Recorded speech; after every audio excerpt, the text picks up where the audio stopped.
Just Well, and that way we can work our way up to Scientologist eventually. See, we'll have a yeah, Scientologist someday, on. about 1,000 years from now, when we're both senile and drooling. That's right. That's right. And they can't hurt us. They won't be able to hurt Truly, us at that point. we'll, So. we'll be thinking more fantastical things than they could possibly imagine. That's right. That's right. Man, That's Thetans. Yeah, I got you. Hello, everybody, and welcome to episode number 31 in the Faitheism Project podcast. We just started ahead of ourselves, but that's just us. That's right. Welcome to our post-pandemic Brave New World. Ba-dum-bum. So, as we were doing our lead up, we started to chat as we sometimes do, and Randy was saying, and damn, there he went being interesting in the pre-show, that someone had suggested that maybe you shouldn't call yourself a pastor anymore in this Brave New World. And the question then popped into my head, well, what would you call yourself? Yeah. Well, and I mean, it was somebody responding to a story I told where I was on a flight. I was having a great philosophical discussion with a young guy next to me. We were talking about Wittgenstein and these other philosophers, and just having a great time. And then he just said, and, so by the way, what do you do? And I said, well, I'm a pastor. And everything changed at that moment. And it was just such a downer. It was like, I was having such a great time, but now the guy felt like he had to act a certain way because, this is a pastor. And that's the thing that it's not the other part of being a pastor, i.e. coming alongside people and saying, hey, where are you in your spiritual journey? How do you want to move forward? What's the next step you want to take? How can I help you take that next step? And just, walking alongside with people. I love, that's a great thing. But it's this other part of it. It's this stereotype, this stigma that can be attached to it. That's got to be so. All right, we're a little off topic, but this is really interesting to me, and I don't care. That's got to be. Yeah, it's like being typecast in a role. Yeah. That really is not necessarily you. This idea that you can't say that you must watch your speech in front of a person, oh God, right.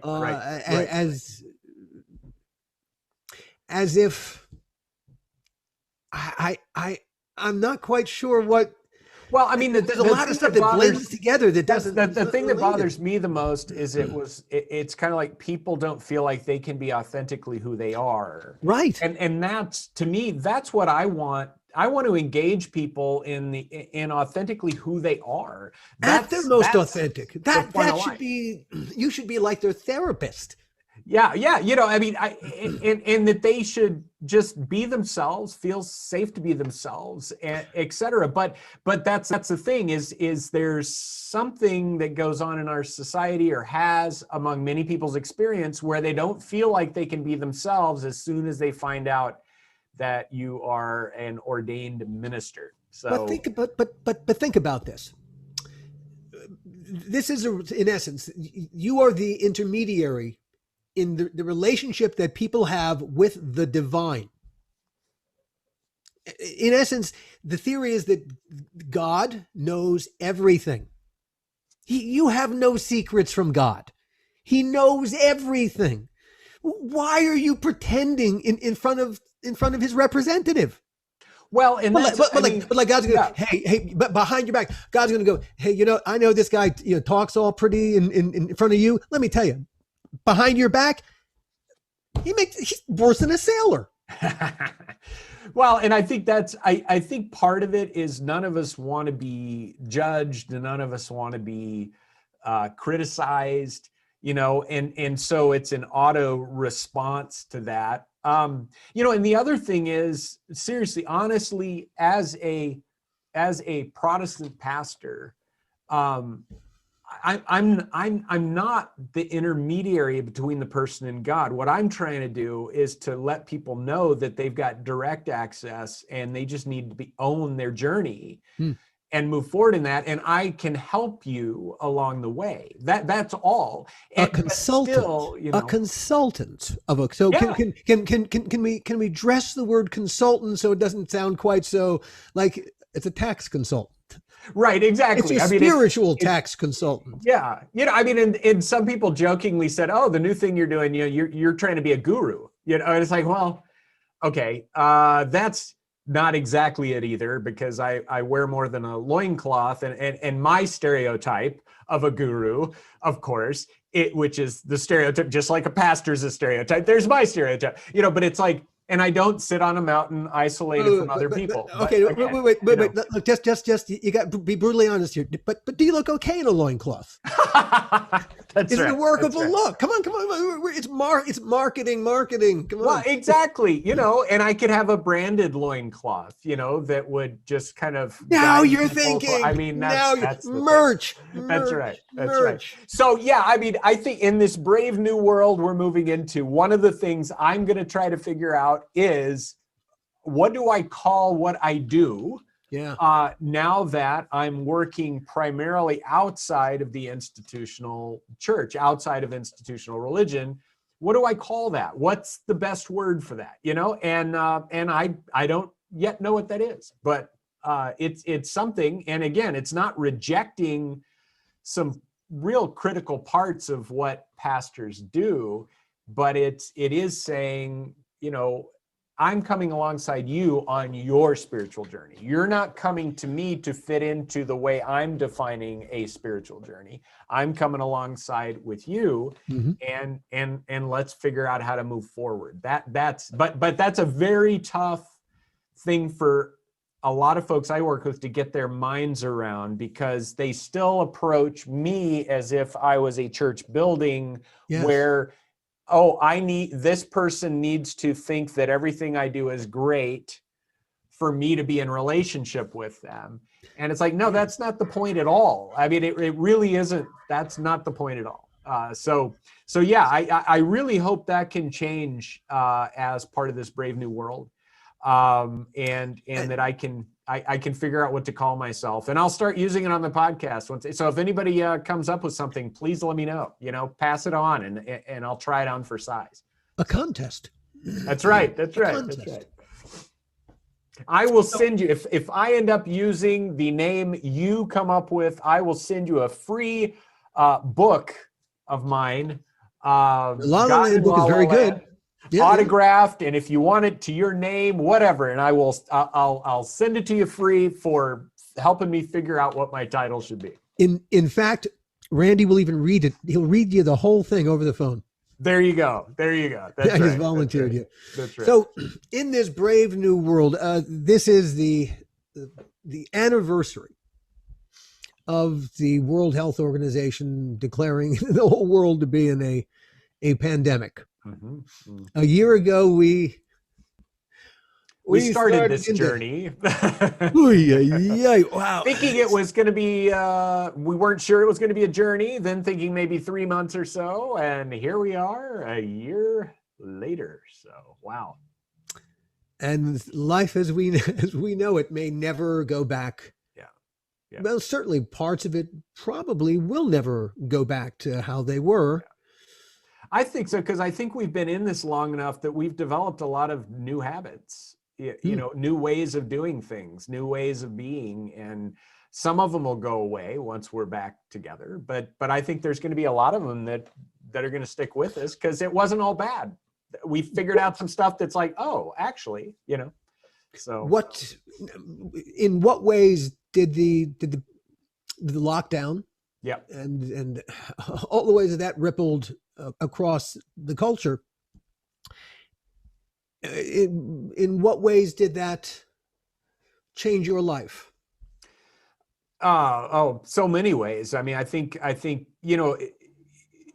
probably the way to focus it a little bit is, what were some of the things that actually withstood the pandemic that I did before the pandemic that in fact made it through. We're able to survive. There's a lot of stuff that it was done absolutely. when the pandemic hit. Start there.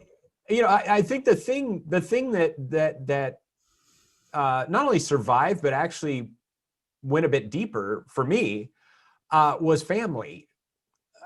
Oddly enough, now, I mean, maybe it's not so odd in terms of in my house because a lot of people have experienced that. But like with my 15-year-old, we just did it again today. We have lunch together. My wife, my 15-year-old, and I. We can't with the older boy because he's in college like yours is. But we'd have a meal together. We play a game together. We hang out together midday before he goes back to class. I go back to work. We continue on with life. It's a nice rhythm. That's kind of a habit and a rhythm that was really positive. But then on top of that, with extended family, we've had the Zoom calls, which I know a lot of people have had.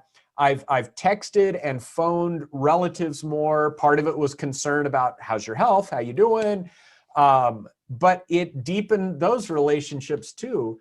And so part of what the pandemic did, at least for me, but I know for some others too, was it enabled us to go a bit deeper with some family that I probably wouldn't have done that without a pandemic, so that's an oddly positive part of all of this craziness. Now, there's a whole host of other things, but I don't know. So yeah, I mean, what would you say? I mean, what would you say? Do you have some things that you feel like really withstood the challenge of this and maybe you value a bit more? Maybe that's the way to put it, because of this past year? Or not, that I'm sure there's some people that would be like, no, nothing, but strangely, the rhythm of my life did not change in the least because this is what I do for a living. I mostly, unless I have something in production, I'm sitting exactly where I'm sitting, staring at this exact same computer. I might not be podcasting, but I'm writing something. Sure. And that literally was my life before everyone started imitating me. Yeah. And that's right.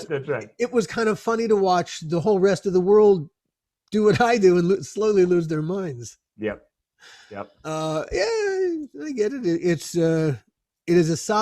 kind of solitary. I could hack it as a monk, I think. Yeah.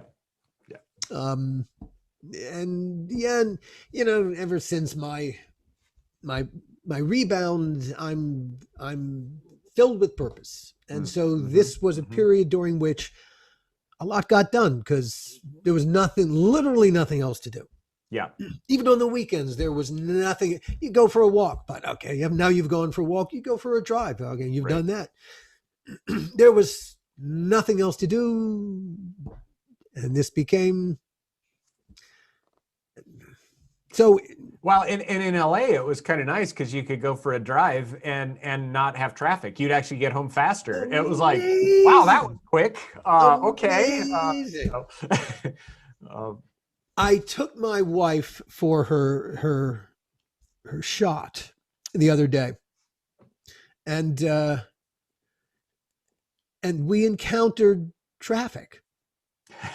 You're like, what is this? She was able to get way out in the valley, and she asked me if I would take her. I said, yeah, okay. So we went, and we simply did not plan for traffic. That's right, for traffic.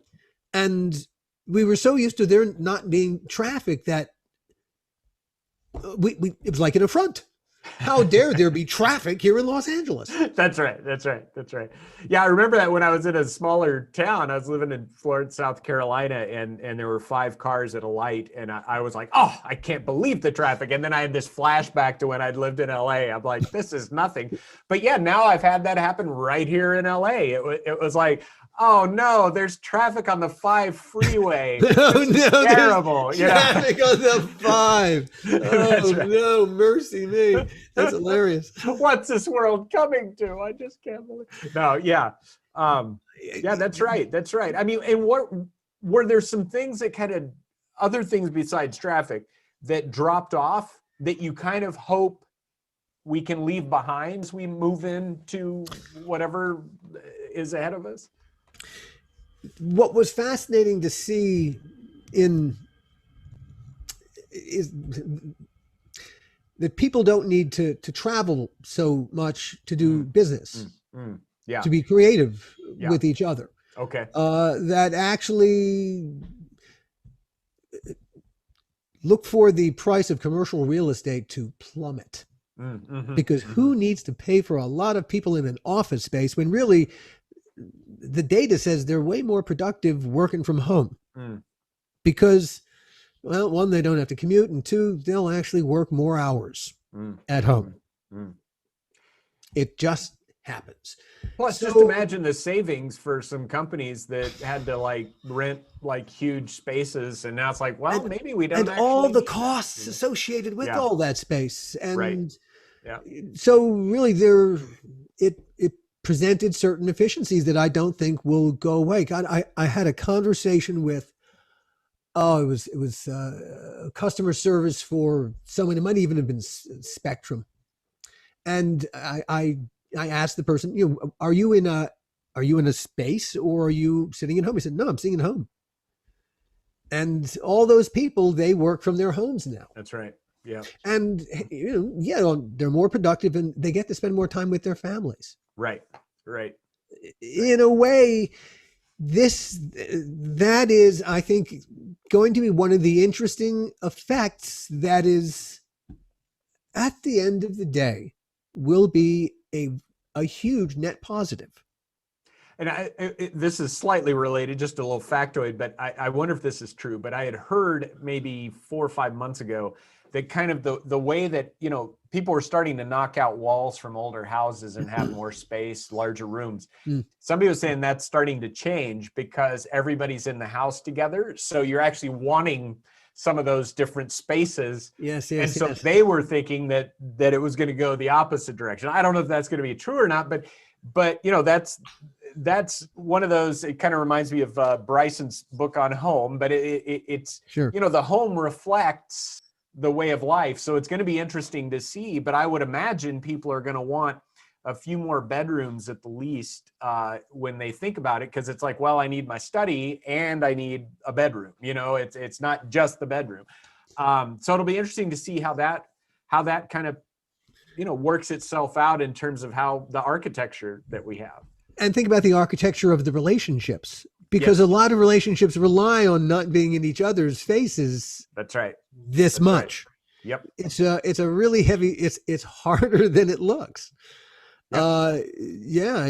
It really truly is. Have you seen any statistics? I mean, I'd heard at different times that there had been kind of a heavy toll on some marriages that were having a tough time pre-pandemic. I haven't seen anything, I haven't, but I'll bet we'll have some statistics soon enough to tell us what the past year did to us all. Yep. That's right. That's right. It's funny. My therapist asked me this week, and of course we've been doing it via Zoom or for the past year. She asked me if when we get to the place where everyone's vaccinated, because in order to do it in person, both people have to be vaccinated, still have to wear masks, all kind of protocol. Would I want to excuse me? Yep. Would I want to continue to do it via remotely, or would I want to do it in person? Yeah. And I said, well, I'd want to go back to doing it in person, of course, because therapy, there's a lot of the communication that happens between people is nonverbal. Yeah. And this picks up some, but you're only capturing a little piece of me. There's a whole other, the whole rest of my body is communicating things. That's right. Yeah. And especially in the eye-to-eye contact, we did this little experiment, my therapist and me. If you stare right into the camera, do you feel like I'm looking into your eyes? Am I staring into your eyes, Randy? Does it feel like I'm staring into you? Right. It's right. This is in therapy. This is an essential part of the feeling like you are communicating to at least this one other person who gets you in one way or another. They understand you and they can manage you in that way.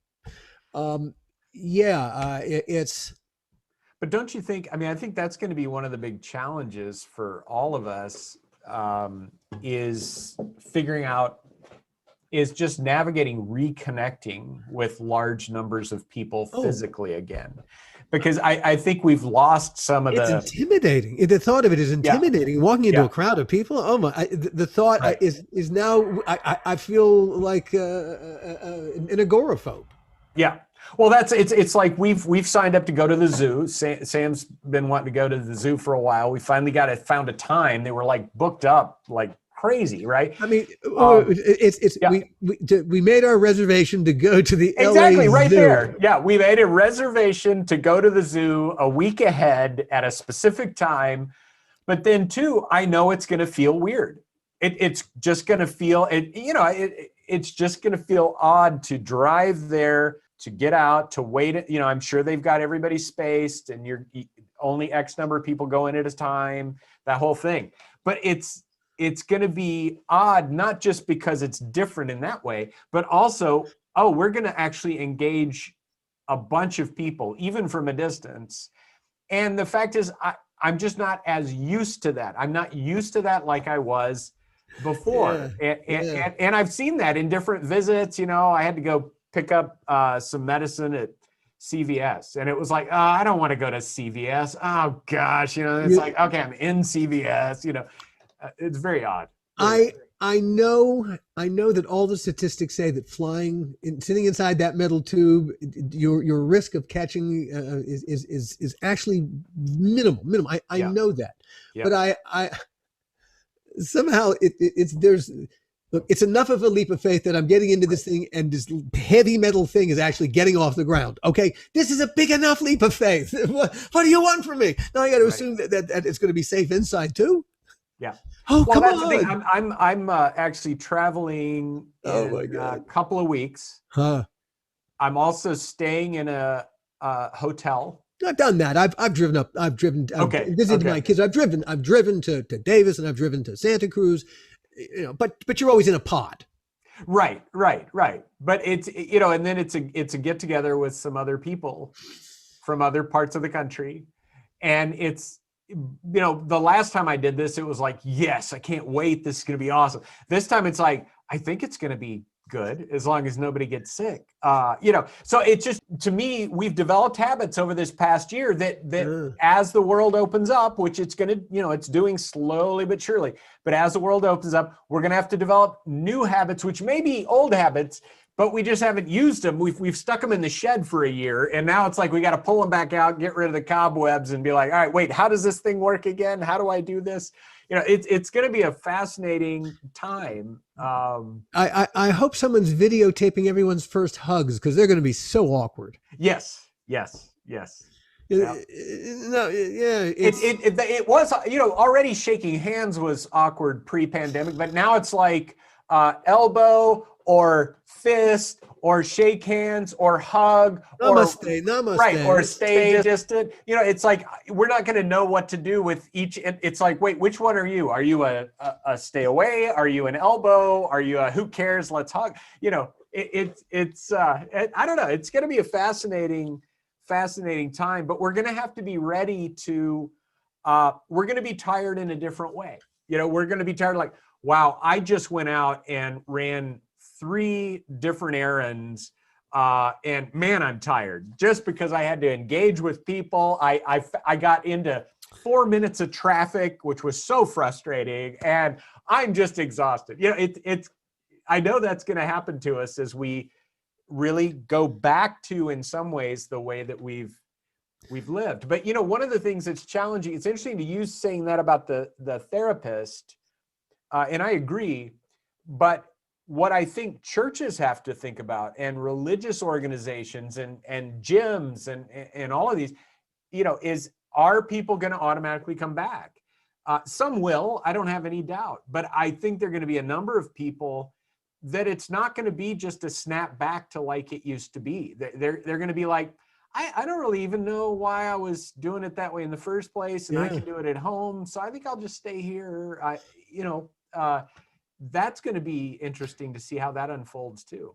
I love going to movies, And the thought of walking in, sitting in the dark with a whole bunch of strangers for 2 hours plus. And no And doubt some of them somebody laughing coughing. boisterously and Right, oh right. my Or even God. just, you're Oh like, what God! the heck, you know? So, How could you enjoy the movie? yeah. It'd be worse than a 7 foot tall guy sitting right in front of you, which You know, is what it's happens to sticky me. floors. That's going to be Oh, I could live with that.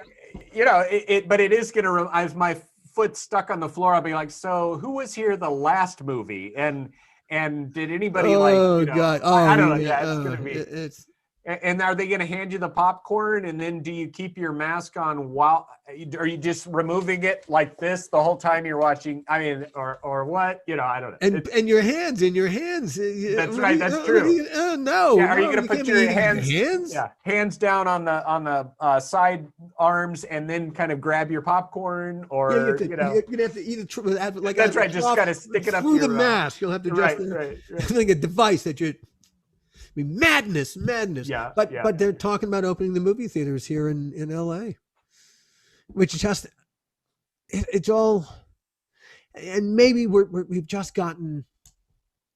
I don't know. It just feels like slow down. I know, you know, the checks are going to start landing. The money's going to start landing in people's bank accounts this weekend. This weekend is when it's going to start landing. That's, and I think that will, excuse me. I think that will incentivize everyone to just take a deep breath. Yeah. You will be cash flowed, and also they're cash flowing. Their restaurants, small restaurants, and small businesses are getting a ton of this money, and children are getting a ton of this money, and so there should be a feeling of we have money in our pockets. We can pay our bills, and in some cases, the money will continue to come, and so there will hopefully be a sense of that clutched feeling will unclutch. Yeah, and in time, as all our boats slowly rise, and of course, as the vaccine rolls out, if really and truly, if we can pull off having vaccine for every single adult in America by the middle of May, and we're all there, you know, and then there is a degree of safety. So long as we continue to protocol, we will begin to see that fewer and fewer people are getting sick, and it's working. And by the end of the year, you know, I think President Biden said that there's even the possibility that we could have a normal like Thanksgiving, and very possibly, very, very even likely a normal kind of Christmas with our families. If we can pull that off after the year that we just had, then 2021, by comparison to 2020, will truly have been a total reverse course, which, never mind your politics, it'd just be nice as a human being to have a year where we actually felt good. Right. And could hug our families and had money in our pockets and didn't feel clutched. Yep. Yeah. And it'll be really, I mean, that's the thing. I think that's why, to me, you know, I'm prepping as best I can for kind of re-entry into the world, trying to learn the lessons from this time, because I think it was hard, but it's not all a negative. There's lessons stuff to take you in. You use the word lessons. Let me jump on that. What did you mean by the word lessons? Well, I just think, you know, hard times, there are lessons to be learned in hard times. It's not easy to go through. Oh, but they're what do good times teach you? Good times teach you nothing. Right. I mean, that's it to me. I think it'd be tempting for all of us just to kind of say, I'm glad that's over, moving on. Let me get back to just the way I lived before.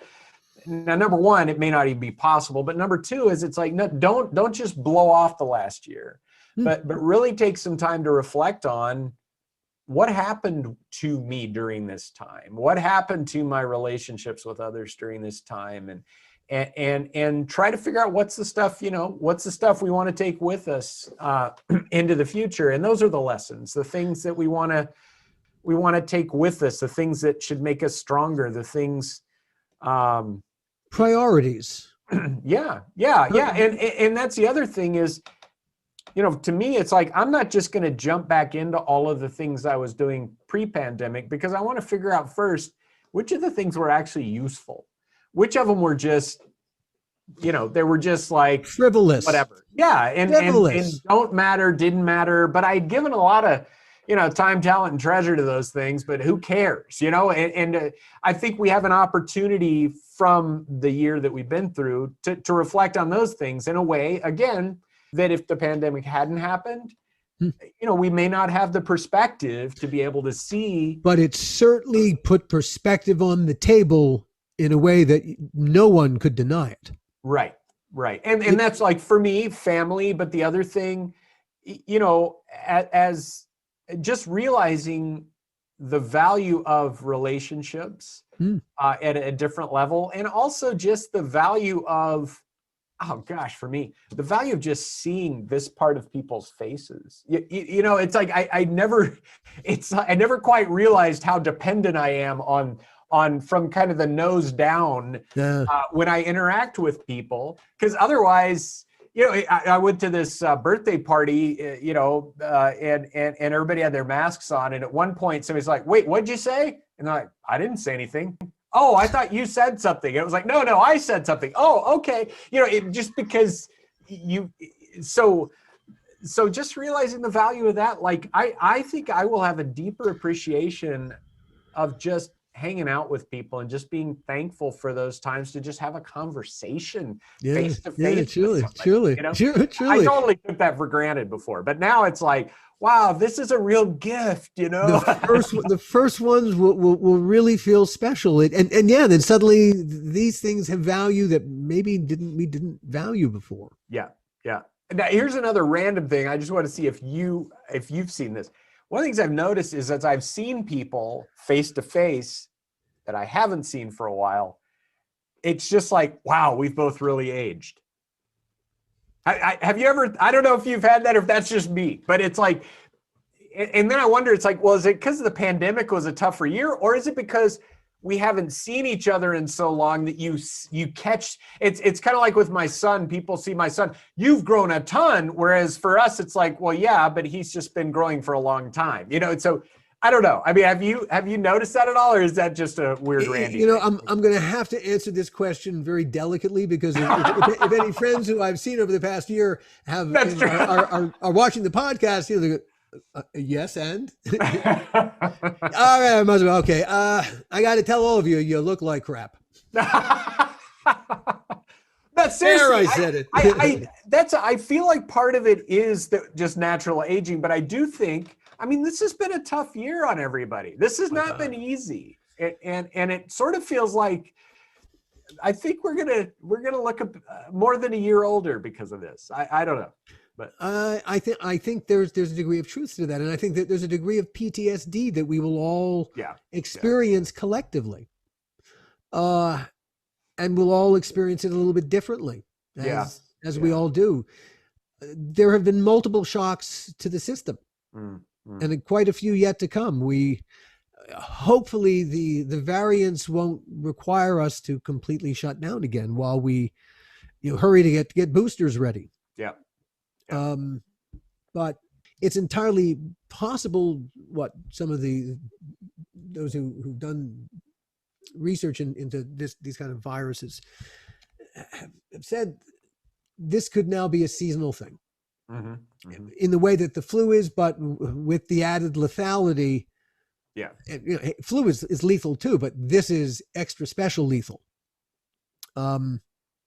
Well, and one of the cool things, at least last I heard, I didn't look at it before this podcast, but was just that flu has just nosedived in terms of this year, this time around. A bad year for flu. And I bought flu futures. Poor flu.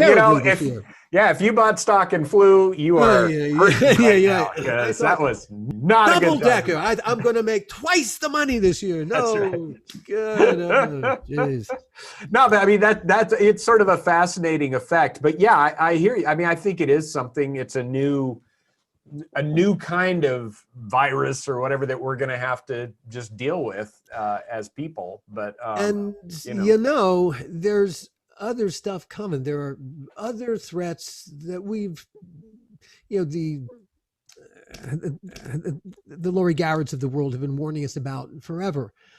As the climate warms faster than we can slow it down, and the permafrost melts, there are microbes in the permafrost that will be released into the atmosphere, that and pathogens and viruses and things that we have our immune systems have no background in whatsoever. It's entirely possible that this might be how we live our lives going forward because of the environment, because we can travel, we can be anywhere else in the world 48 hours with all of our pathogens intact. Well, and that's the thing I want to highlight for people too, because I think it would be easy with those things that, those possibilities that are on the horizon, just to be like, man, I'm just going to kind of live fearfully or anxiously. But, one of the stories that helps me with that is this pastor I actually worked with in Mozambique at a time when the average salary was $200 a year. $200. Yeah, $200 a year. The average age was, I think the life expectancy for men was in the mid 40s when I got there. This guy was 47, diabetic, and had 12 congregations that he would ride a bike to. And he had lived through a 40-year civil war as well. This guy was an amazing human being. He was a strong person. He was a loving person, a faithful person. And I think it was that kind of crucible of all that he'd had to go through that had really made him the powerful person that he was. And so I just want to encourage people in that way, that whatever's ahead for us, because we do have plenty of challenges, known and unknown. But that's the thing I've been amazed about with human beings, is it's like, sure, there are some that collapse under the challenge, but there are a whole lot of people that become probably even stronger, better people than they would have been otherwise. And I think that's the opportunity before us. As long as we're intentional about how we live, and as long as we recognize there are going to be challenges, we're not heading toward a time ever in this life where it's like, oh, there's no more problems anymore, everything's great. That's just not how reality works. And if we can just own that, then no matter how quickly we've aged in this past year, we can age gracefully, and I love the really old, wrinkled, wise people. To me, that is like the ultimate, and that's something we can all aim for, no matter what happens in front of us. So just by way of encouragement. The other effect that I think is happening already, and the pandemic has already started a socialization process. Part of what Joe Biden signed today, the pouring money into children, to children and to families that have children, is long overdue. And we just cut our childhood poverty rate by 30%. I thought I saw some stats on about 30%, which is, why do we have childhood poverty anyway in the richest country on the planet? That just seems a contradiction. But if the pandemic refocuses us away, so that in terms of our priorities, we see people as being more valuable than profits, PROFIT, that I think, if we come out of that refocused on the Commonwealth, on really having the best possible lives for as many people as possible, to make them as productive as possible, then I don't know, it seems like a net gain. And I think there's that possibility is here. At the very least, what the pandemic has demonstrated to America is you can't have a for-profit healthcare system and survive a pandemic You can't. Because if the cost of getting just basic care or to even just get tested is astronomical, and then to get treated, there are people who are going to be treated for getting infected with this thing, no fault of their own, getting infected. And if they were in a hospital for 2 seconds, those bills are astronomical. Astronomical. They're never going to pay those bills. It's impossible. And the fact that those bills would be facing these people is, okay, well, the flu didn't kill them, but the insurance company will. This demonstrated that we are only as healthy as the least healthy person among us. It takes one person to begin a pandemic. One person. That's all. And if we don't learn that lesson, at the end of the day, if it makes us more civilized, more aware of each other and each other's well-being, we will walk away a better, healthier society. Yeah, and I like that you said, you used productive as well, because I think that's having worked overseas and with development organizations and all of that, it's developing people that really are confident in themselves and in their ability to building that confidence. Yeah, that's the critical piece that money can help with that, and money can also get in the way of that. Absolutely. So, like money with all by itself, yeah. Right, like with the child poverty, I know part of that it is just the simple fact that some of the kids in poverty, they've had some generations of folks that really haven't known how to work with the system of even saving, bank accounts, budgeting, all of that kind of stuff. They were never allowed to keep their wealth to begin with. Right. And whatever they got, it wasn't, they didn't have the skills to manage it, because for some reason we don't teach budgeting in schools, which to me, it's like, why on earth wouldn't you teach basic stuff like that? It could be because we anticipate that some people won't have to worry about that. They're never going to have enough money to worry about that. They're always going to be chasing the bills. Whereas really, if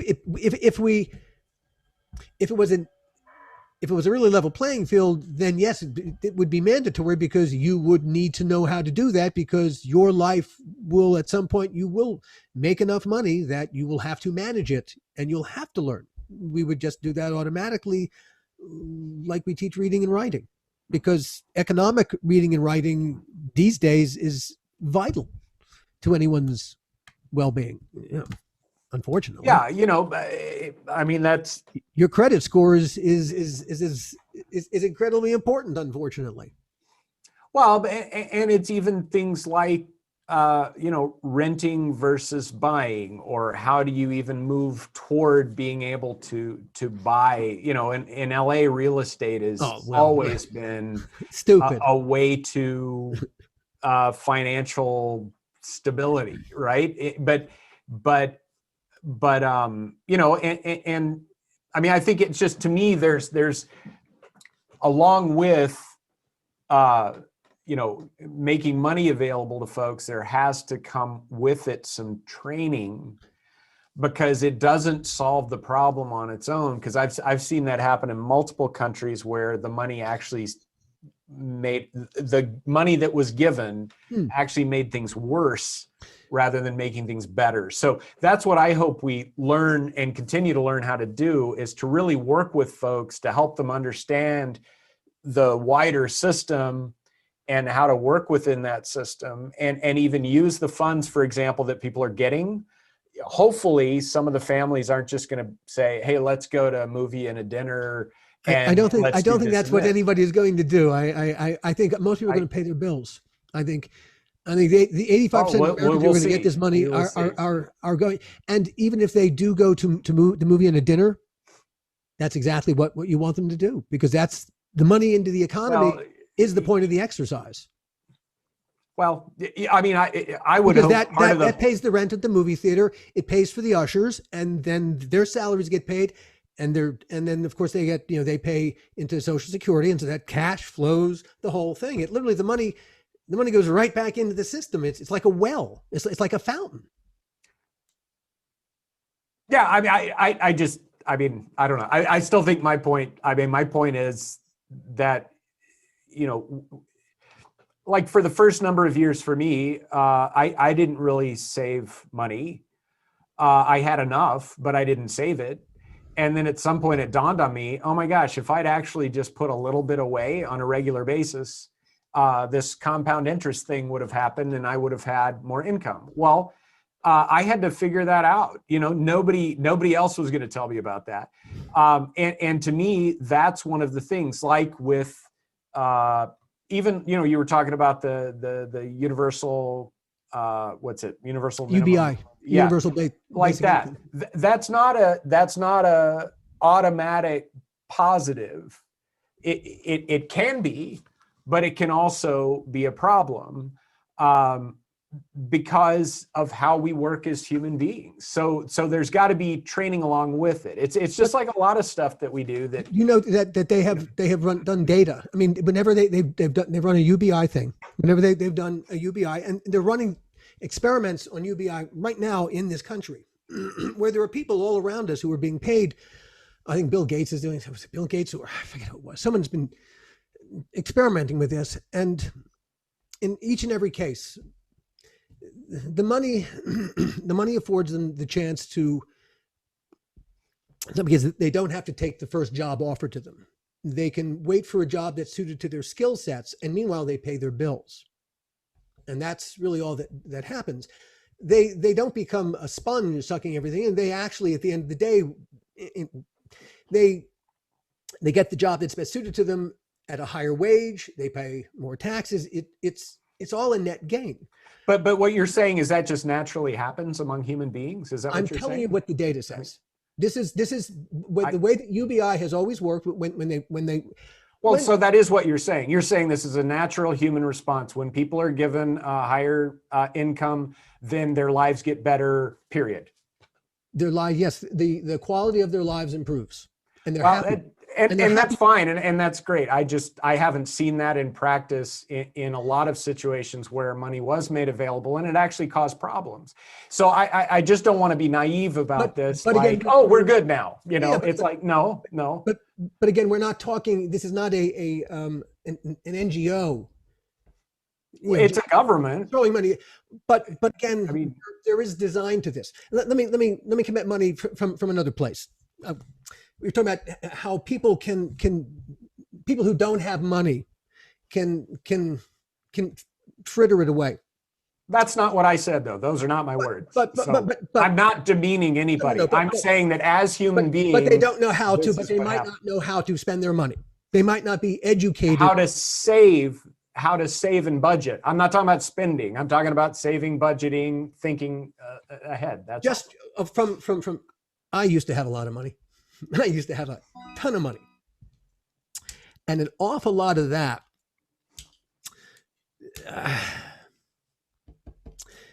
when the economy collapsed in 2008, I mean, actually prior to that, when all the dot-coms collapsed, remember all that debacle and people had a lot of money in the market. Yeah, that was my retirement savings. That wasn't the recent one. Yeah, that was the second one. Yeah, I had hundreds of thousands of dollars in that, which was being managed by responsible people, I was told, until now. That's a combination of a person with a significant amount of money that I don't know. I couldn't tell you where my retirement went, but I don't have it anymore. Not like I used to. And then there's the people who played that game because the stock market is a casino game. Unless you are one of a handful of investors, the stock market is a casino game, and none of us little people is going to walk out with anything in our pockets other than our hands. I would not go near the stock market again on a dare. I'd rather put it in my mattress. At least I'll know where it is. Uh,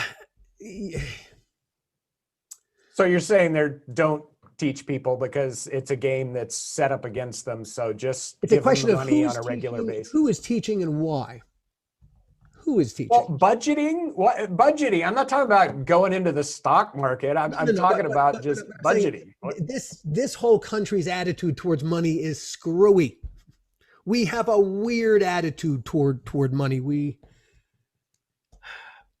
One of the things that I'm hoping that our brave new world will produce. Yes, we all have to be worried about money because we got to pay our bills. But it'd be great if we valued people over money.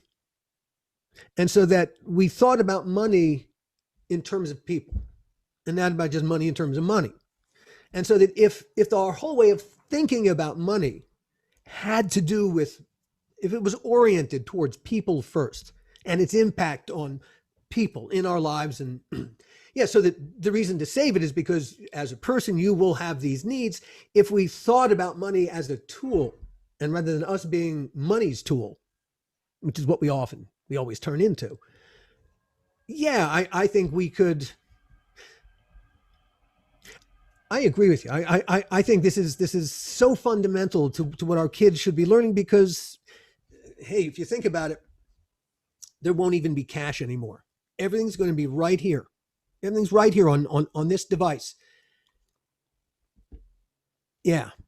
We lost cash quite a bit during the pandemic. So, I mean, I think that the thing we're hitting is something that underlies a lot of our conversations. Where I think you have a socialist view of money. Well, you have a more cynical view of the powerful. At the same time, I have a more cynical view of the government. You think the government can structure something that's actually going to work well for everybody. Yeah, it can do, yeah. And that's the thing. To me, I don't feel like the government has any checks and balances. And I do feel like at least some businesses, obviously there's the extremes and all that, but in some businesses, there is some kind of check and balance, because if you don't do your business the right way, you're not going to be in business. So there is an aspect of it. There's the check or balance of if you don't have customers, you're not going to be in business. So you got to sell something that people want. But by the same token, you can't sell something that's going to hurt people. That's the real check and balance. The real check and balance is in the marketplace, because you can, hey, if you can sell dirt to rubes and make a fortune, you're going to sell dirt to rubes and make a fortune. Easy peasy. But you shouldn't be selling dirt to rubes and making a fortune. And that's where government comes in and should be saying, we want everyone to do well, but you know what? You can't do well by selling dirt to rubes, because you're exploiting them and you're lying to them and you're ripping them off. That's the check and balance to business, that it's not looking at it. It wants the business to treat its customers fairly. And I think honestly, the good leaders of some businesses actually do provide employment for large numbers of people that actually supports lots of families and moves forward. So it's just that I feel like the stereotype often is voiced in such a way that it's like, you know, a for-profit business is bad. And it's like, well, no, that actually it can be a very good thing. And so, but then, you know, whereas to me, it's like the government side of things is like even with this bill, which I mean, I think it makes a lot of sense to have a bill like this at this time, but you know, it's kind of like the money is now being created from somewhere to spend here on the hopes, and I think there's very good theories that support it, that people are going to go out and spend it and it's going to help get the economy going and all of that. But again, it's like, but I don't feel like that, you know, how does a government ever step back from increasing its expenditures? Because what tends to happen with any kind of hierarchy is it grows and becomes larger and employs more people and costs more money over time, rather than kind of deciding itself, oh, actually we're too big, we need to cut it back. That's a very tough thing for a government to do. So I think that's the different take. I would rather empower people in such a way that the money they do have, they learn how to save it, invest it, use it in businesses, even inspire entrepreneurial Absolutely. work, create more Absolutely. businesses. But I don't think that, I think the larger the government becomes in all of that can be really problematic. And I think that's where the difference is. And from what I hear from you, really the government can be quite large and involved in many of these areas to keep the playing field level, to make sure people pay the right amount, to make sure, but that the government should be there to handle all of that and make sure it all goes well so we can be a good Commonwealth. And I think so we can be a good Commonwealth. We need an arbiter between us all. I just don't think the government as the arbiter makes me nervous. Because of the last 5 years we've been through. But all right, let's assume for 2 seconds that the government is. Let's not look at the last 4 years. If you and I are a community, okay, how are we going to decide what I want to do versus what you want to do? Well, because we have to do it together. So we've got to come up with something that's going to work for everybody. Right. So you've got your line of work and I've got my line of work. The actual functioning of government to do that work, I don't have time for that. Neither do you. I don't have time. Do you have time for this? We're going to have to not beyond my local community. No, I mean that's but even in your local community, hey, streets need to be paved. Street lights have to be fixed. There's the mundane nuts and bolts of it all. I don't have time for this. Do you have time for this? No. So we have to get someone to do it. Right. All right. So once it's remember what we talked last week about dogma. It's once you go from the abstract into the practical, dogma begins. Once we go from we look at each other and we say, you know what, we need a street lamp here. I don't know how to do that. Do you know how to do that? We're going to have to hire someone. Well, here we go. We now begin the process. All right. Now I agree with you. This is a process that is so easy to wreck when really, as I look between the two of us, we could hire a third person. Right. And probably have an agreement as to what our obligation to them was and what their obligation to us was. And we would talk all this out. So look, we're making contracts now. We're making deals where it's beginning to get complicated. And when he doesn't show up tomorrow after we paid him in advance and he doesn't show up tomorrow to put up the street lamp he said he would, then what are we going to do? Right. And then we're going to think, okay, we need to have someone who's going to enforce so that we make a contract. When the other guy doesn't do it, there's some way that he doesn't just thumb his noses at us. We need to, what are we going to do here? And after a while, it does grow in complexity. And the trick of it is, I absolutely agree. How do you keep this from getting corrupted so that it's as close to the bone where it belongs? And I think, or from, as well as keep it from becoming something that defines everything so tightly that there's not really room for innovation, creativity, thinking out of the box. And I think that's the other part of politics that there'd be a great, China seems to be pretty invasive in their people's lives. And now it sounds like they've got Hong Kong under their control completely. So you can run a government that's very invasive and do okay in terms of the economy, I guess, or something. But it seems like you lose an awful lot at the same time. I'll play devil's advocate for a second. If I look at it from the point of view of the Chinese government. Yeah. And they have to manage an awful lot of people. And they have faced tremendous starvation. If they don't organize themselves, they will have catastrophe constantly. And the Chinese, unlike us, they don't plan for the next quarter or even the next year. They got 10-year plans. They got 50-year plans. The reason that I think that they're beginning to rise is because they planned for this a long time ago. And they're in control more. They have a more controlling approach to government. Yeah, So. but then again, if I don't think they could be a democracy. It'd be way too hard to have that many. Yeah, that would be way too hard. It's hard enough to do it in this country. In fact, we're failing at it. We're really bad at it, at democracy. It's really, really, really, really tough. It's really tough. I don't think I don't know. It's just, I mean, that's trying to govern to itself me. any other fashion. I always go back to the grassroots, and that's where I want to invest my time and energy, is in trying to help people at the grassroots level, whether it's the individual, whether it's the family, the community.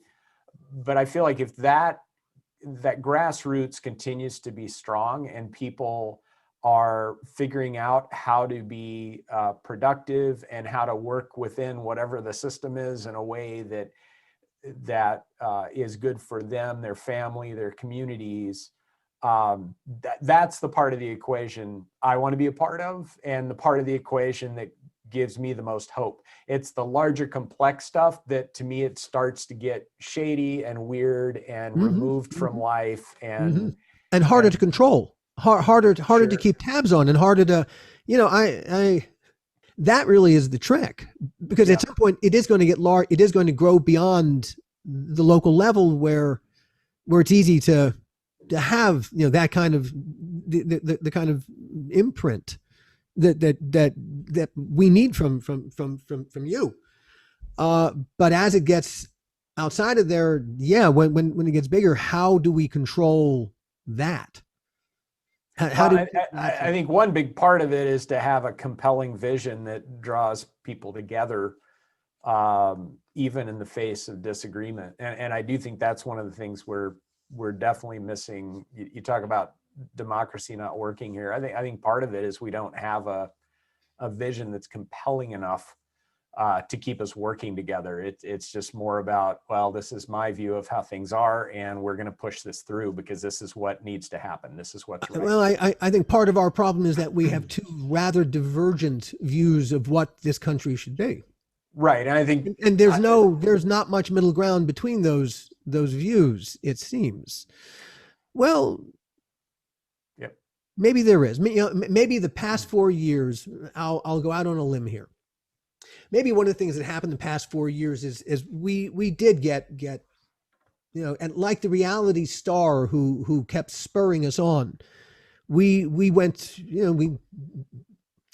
the tricks got bigger and bigger and bigger because, the thrill, hey, the audience would get bored if the stakes got smaller and smaller and smaller, and the stakes got bigger and bigger and bigger, and we all got crazier and crazier and crazier.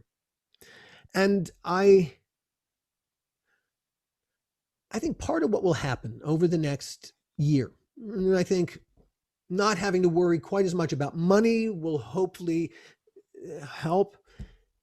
We will begin to remember exactly, as you said, how to have a conversations in a group again. I think we have forgotten over the past year. It's easy to snipe at people from the safety of our bedrooms in our pajamas. When we have to go back out into company, look people in the eye again. Right. And I think just bringing the conversation around, to me, that's the thing that is still out there. A lot of things have changed, but what is still out there is those two divergent views. And what I hope people do, as we're trying to do with this podcast, is get out there and connect with people intentionally that think differently than you do, and build those relationships. Because that's, if there is a common vision, that's where we're going to find it, I think. I know you have to go, so here's the bombshell we're going to end on. Yes. Here's the thing that I look forward to. That will be, to me, the sign that is that you and I, the day that it'll be the first podcast that we ever get to do together, sitting in the same damn room. Yes. Agreed. That will be the day that I know we have returned to something like a kind of normal. That'll be cool, man. Yeah, I mean, we've never done that before. No, that alone. I mean, I haven't seen you in person in 1,000 years, and yet we've got this relationship that's happened over the past year. That, well, you have a relationship, but suddenly I see you as much as I see my wife, for Pete's sake. That's right. Yeah, no, I that will be a good day, and we will definitely have to celebrate that. My and gosh, make yes. that a special podcast for that day. Indeed. So, A very special podcast. That's right. That's right. And on that bombshell, because I know you have to go. Yeah. Sorry, but yeah, I got to cut out. But great to be with you, Alan. Good conversation. The future. I just feel like, yes, we've been through a lot.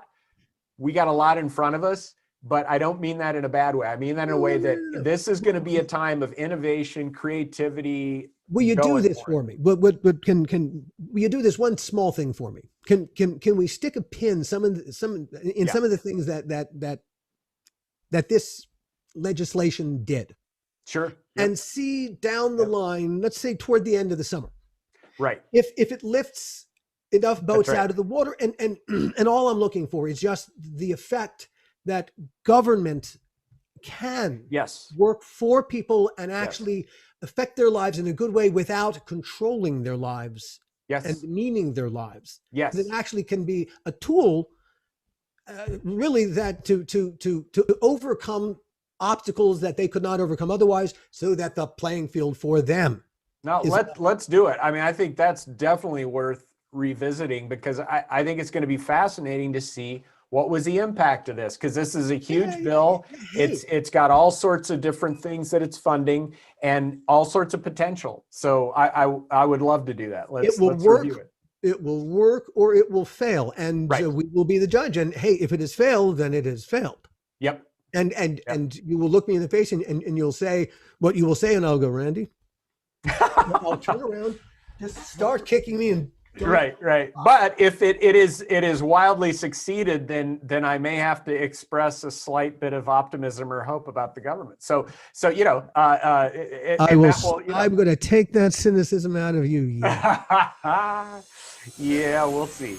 We'll see. On that note, thank you everyone for joining us. Thank you, Randy. Great to be with you all. Got you out of here bang on time, I think. Excellent. Well done. All right. We'll talk again soon.